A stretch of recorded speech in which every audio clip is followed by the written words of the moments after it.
ఏం జరిగినా కూడా ఆనాటి ముఖ్యమంత్రి కేసీఆర్ మీదకే తీసుకొస్తున్న వైనం కనిపిస్తుంది కదా. ఏది అఖిలపక్షం పెట్టండి, ఇంకేది మాట్లాడండి, ఏది చిన్న తగ్గినా తుమ్మినా కూడా మొత్తం కూడా ఈరోజు పాపమైనది అన్నట్టుగా ఒక సింపుల్. ఒకవేళ నిజంగానే కేసీఆర్ కాలంలో అసౌకర్యం జరిగింటే, తప్పు జరిగింటే, ఏ విషయంలోనైనా కేసీఆర్ కంటే గొప్పగా పొడుస్తాం, ఇంత తీసుమార్ఖానం అని చెప్తున్నారు కదా మీరు. మళ్ళీ మీరెందుకు పరిష్కారం చేస్తలేరు? కేసీఆర్ కంటే మెరుగైన పరిష్కారం ఏమి ఇస్తారు మీరు? ఎందుకు ఇస్తలేరు? ఒక్క విషయంలో కూడా ఎందుకు ఇస్తలేరు? మీ చాతగానితనాన్ని, మీ డొల్లతనాన్ని, మీ అపరిపక్వతని, మీ అజ్ఞానాన్ని దాచిపెట్టుకోవడం కోసం ప్రతి విషయంలో కేసీఆర్ మీద నింద వేయడం తప్పిస్తే మీకు పరిపాలన చేత కాదు.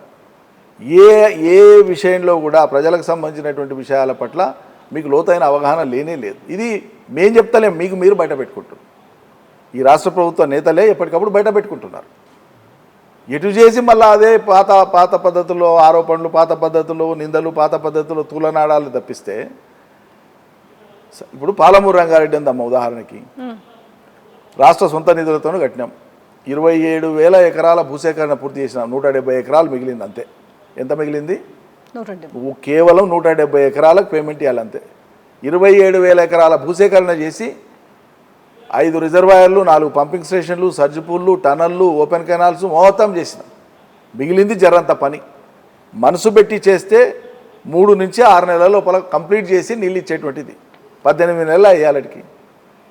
రేవంత్ రెడ్డి అదే జిల్లాకి వెళ్ళి వచ్చినవాడు. మరి నీకు నిజంగానే కడుపులో తీపి ఉంటే, ఖర్చు పెట్టింది ప్రజల డబ్బే. ప్రభుత్వాలు మారుతుంటాయి, పార్టీలు మారుతుంటాయి, కానీ నిరంతరం ప్రభుత్వం అనేది ఉంటుంది ప్రజాస్వామ్యంలో. ఓ ప్రభుత్వం తర్వాత ఓ ప్రభుత్వం. ప్రజలకు ఫలితం దక్కాలి కదా. 18 నెలల నుంచి ఏం పని చేసినాం? మరి కేసీఆర్ అడ్డం పడ్డా? ఒక్కరోజు ఎందుకు రివ్యూ చేయలే? ఒక్కరోజు సమీక్ష చేయలే? అసలు ఏ కారణం చేత 18 నెలల నుంచి ఇంచు పని కూడా ఎందుకు చేయలేదు? ప్రజలకు చెప్పినా ఒకనాడని. కాబట్టి వాళ్లకు పని చేసి ప్రజలకు వేగవంతంగా ఫలితం ఇవ్వాలి అనేటువంటి దృక్కోణం లేనే లేదు.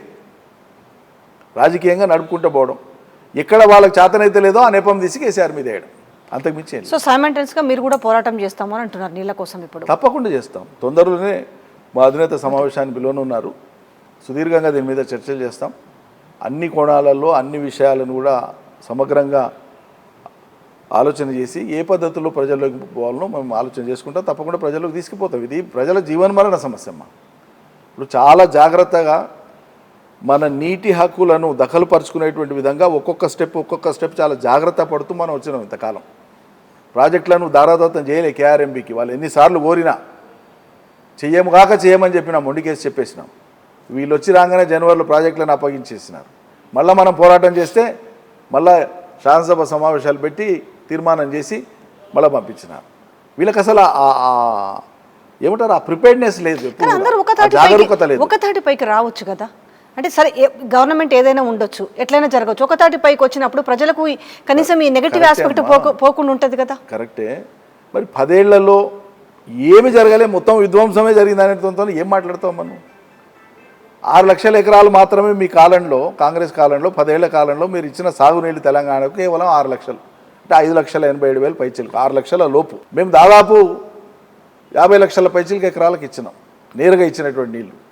అది కాక భూగర్భ జలం పెరగడము, చెరువులకు అనుసంధానం చేయడము, చెక్ డ్యాములు కట్టడం, ఇదంతా వేరు. మళ్ళీ ఏం జరగలేదని మాట్లాడితే ఇదేమన్నా మాటనేనా, పద్ధతేనా? మనం ప్రజాస్వామ్యంలో ఉన్నామా? కళ్ళ ముందర కనిపిస్తుంటే పచ్చబడ్డ గ్రామాలుండి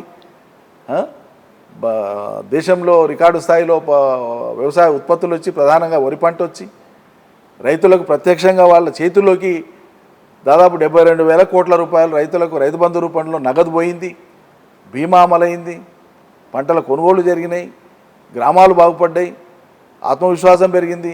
అరే మేము బాగుపడుతున్నాం రా అనేటువంటి ఒక నమ్మకం వచ్చి స్థిరంగా ఉన్న కాడ లేదు, ఆయన ఇచ్చిన దానికంటే మేము ఎక్కువ ఇస్తామనే వరకు కేసీఆర్ ఇచ్చేది ఇచ్చిండు, వచ్చేది వచ్చింది, మేము బాగుపడ్డం ఇంత ఎక్కువ వస్తుంది కదా అని ప్రజలు ఆశపడ్డారు. మేము ఆశపడ్డాం, తప్పు చేసినాం సార్ అని ఇప్పుడు అంటున్నారు.